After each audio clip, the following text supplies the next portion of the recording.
Feeling sad is something everyone goes through in life. It can happen because of personal problems, letdowns, or things going wrong around us. But it's important to know that sadness doesn't have to stick around forever. In this story, we'll look at Buddhist ways to overcome sadness and make life more positive and fulfilling. Once, a person sought refuge in Gautam Buddha's ashram. After spending 2 days in solitude, he got the opportunity to meet Buddha. He said to Buddha, "O Buddha, I have some questions in my mind. I have come to you for the answers. Guide me on my path." Mahatma Buddha replied, "Tell me, what are your questions?" The man said, "I am not at all happy with my life. I am always very unhappy. I want to know why this happens to me." Buddha said, "Tell me the cause of your suffering. What are the real reasons for your sorrow and worry?" The man was a bit surprised. He thought about Buddha's words for a while and then said, "Oh Buddha, what kind of question is this? I am asking you questions, and you are asking me again without answering. Explain this to me." Buddha smiled and said, "This is your suffering. You should know what its causes are." The man said, "Buddha, you are a great sage. You should know everything." Buddha smiled again and said, "This is your first mistake. You think that someone else can bring you liberation from your suffering, but that never happens. Only you can solve your problem. I am exactly like you. The only difference is that I have clarity. There is no confusion in my mind. The day the confusion inside you disappears, on that day you will find the solution to your problem, just like any enlightened being. There will be no need to seek anyone's advice." He said, "Have you ever observed these flowers closely?" The man replied in surprise, "Who hasn't seen flowers?" Buddha said, "These flowers bloom in the morning and wither away by evening. If you only think about the withering, will they ever bloom? Similarly, if you always dwell on your sorrows, you will never be happy. There are many things in your life right now that can help you live happily. I can show you the way, but you alone must walk it to find happiness in life." Hearing this, the person fell silent for a moment, contemplating. After a while, he said, "But Buddha, I don't understand one thing. Is it possible to solve all the problems in my life at once?" Buddha said, "If someone comes to you and says that one day you will die, then you will not be troubled by any other worries, because at that time you will only think about the ultimate truth of life, which is death. You will feel that there is no benefit in thinking about problems. You will also think about how much time of this life you have wasted only worrying about problems. We never think that life is temporary, and our desires become so strong that we consider our life immortal. Joy and sorrow are not permanent in life. The cause of this joy and sorrow is our actions and thoughts." The man, listening carefully to Buddha's words, said, "Should I always think that I am going to die? Will it solve my problems?" Buddha replied, "No, never think like that. Think that my existence in this world is uncertain, and as long as I am here, I will live in contentment. Consider that you still have many things that make you happy and content. Stay with them, calm your mind, and see if there is any delusion in your mind. The cause of all the pain in life is our desire. Control your mind. Make your mind as simple as a child's. Then you will find everlasting happiness in life." A man asked, "How can I control my mind?" Buddha said, "We need to understand the difference between joy and sorrow.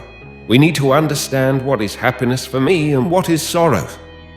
Even in joy, we should not be overly joyful, and in sorrow, we should not be overly sorrowful. This is called the middle path. We should remain firm in the middle position. In this way, it will be easy to control the mind. We need to analyze what our sorrows are, the reasons for those sorrows. When you conclude that, you will realize that we are the cause of our own sorrows. The mind always takes care of itself. Therefore, if you can control the mind, the suffering will come to an end." Buddha then tells the same person, "If you can do one more thing, you will see that suffering will leave your life forever." The man said with great enthusiasm, "Tell me, Buddha, what should I do?" Buddha replied, "For the next 2 days, do not speak to anyone. Spend time in solitude at a quiet place in the ashram and write about your sorrows and the reasons behind them. Then document your joys and their causes. Be detailed. The man respectfully saluted Buddha and went to a secluded corner of the ashram. 2 days later, he returned to Buddha. Buddha said, "First, tell me about your sorrows." The man began reading, "All my brothers and relatives in my family are wealthy, but I am poor. They have increased their income, started new businesses, worked hard. I spent most of my life just enjoying myself and was a bit lazy. Except for a secure job. I didn't think of anything else. So I never progressed as much. I always compare myself to my relatives, felt envious. This became the cause of my sorrow. My neighbors saved a lot of money, but I couldn't. Why? Because I spend more than I earn. As a result, sometimes I am under a lot of stress. I got into bad habits. At home, with my wife, fights with parents, arguments with children. I used to get very angry, and I would vent my anger on my family. Sometimes it even crossed my mind that if my wife died, I would remarry. All of this happened because of my negative thinking, which gradually became my nature. I would daydream about happiness and imagine idealistic dreams. Then I worried and mourned because they were not coming true. To forget my sorrows, I drank alcohol every day and held others responsible. These are my sorrows, and in all sorrows, fundamentally, it's my actions and thoughts. This time Gautam Buddha smiled and said, "All right, now list your joys." This time the person said with great enthusiasm that by living in solitude and contemplating life, he realized for the first time in his life that the list of his joys is so long that it will take a long time to read it. Buddha smiled and said, "This applies not only to you, but to most people.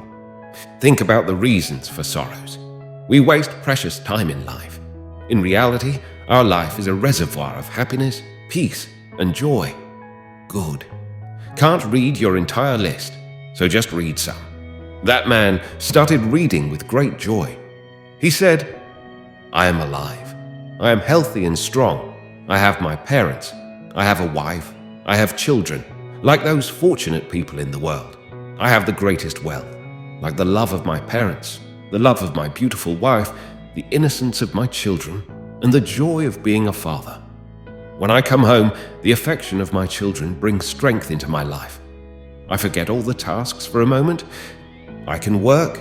I am healthy. I can do any work. I can increase my income with your grace and the humanity instilled in me. I can build a happy family. Now, I can leave my bad habits. As you suggest, walk the middle path. Make an effort to live in happiness and peace, and I can start. As long as I am temporarily on this earth, I will learn the truths of life. I will know myself with a stable mind, and I will spend life in humanity." Hearing this, Buddha said, "Return to your family. Today, your complete birth has happened. Stabilize your mind. Eliminate delusions. If even a slight doubt arises in your mind about life, tell yourself, life is very short, and I did not come here to become a servant of sorrow. Analyze, search for the cause of sorrow, and only then can you attain eternal joy. Getting rid of false beliefs is a continuous and tough task that needs a variety of methods.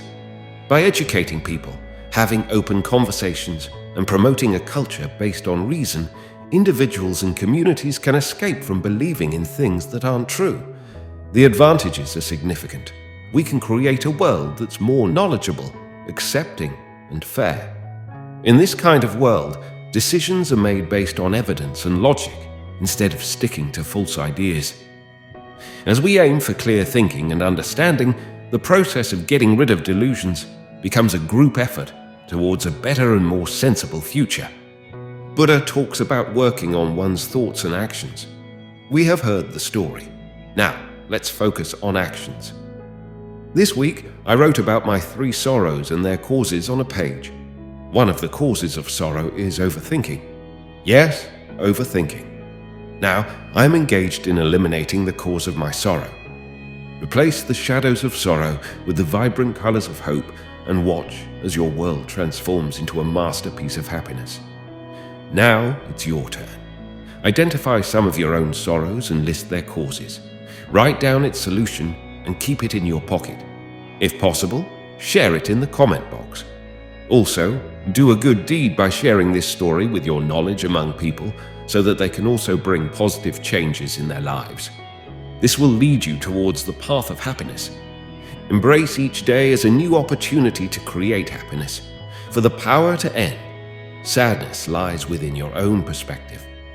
Turn the page of despair and write a new chapter filled with moments that bring joy to your soul.